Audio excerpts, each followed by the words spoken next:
জনৈক আলেম বলেছেন কাবাঘর নাকি হিন্দুদের টাকায় নির্মিত। নাউজুবিল্লাহ।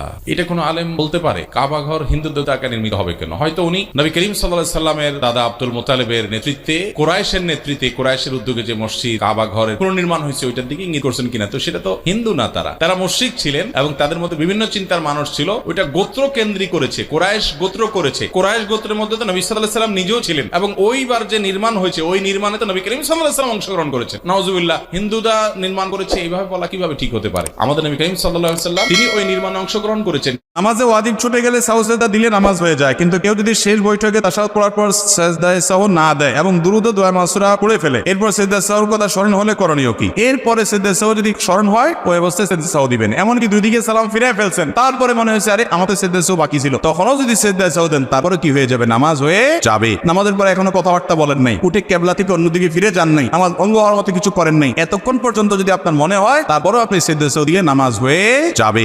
নামাজ পড়তে গিয়ে এক সূরা থেকে অন্য সূরা চলে গেলে সাহু সিজদা দিতে হবে কি? যদি আপনি বুঝে বুঝে যান একটা সূরাতে একটা জায়গা গিয়ে দাঁড়াইছেন, সেখানে অর্থ পূর্ণাঙ্গ হয়েছে, ওয়াকফ করছেন জায়গা মতো, অজায়গায় দাঁড়ান নাই, এটা বুঝেন, এরপর আপনি অন্য জায়গা থেকেও তেলাওয়াত করলেন, নামাজ হবে, অসুবিধা নেই। আর যদি এমন হয় যে আপনি অর্থ বুঝেন না কিন্তু ভুলে গেছেন, এক জায়গা থেকে হঠাৎ করে আরেক জায়গায় চলে গেছেন, তাহলে এটা অনিচ্ছাকৃত হলে কোনো অসুবিধা নাই। কিন্তু ইচ্ছাকৃতভাবে এরকম টক্কাটক্কি করে মাঝখানে বাদ দিয়ে তারতিব ছাড়া যেখানে সেখানে সালাত আদায় করা ঠিক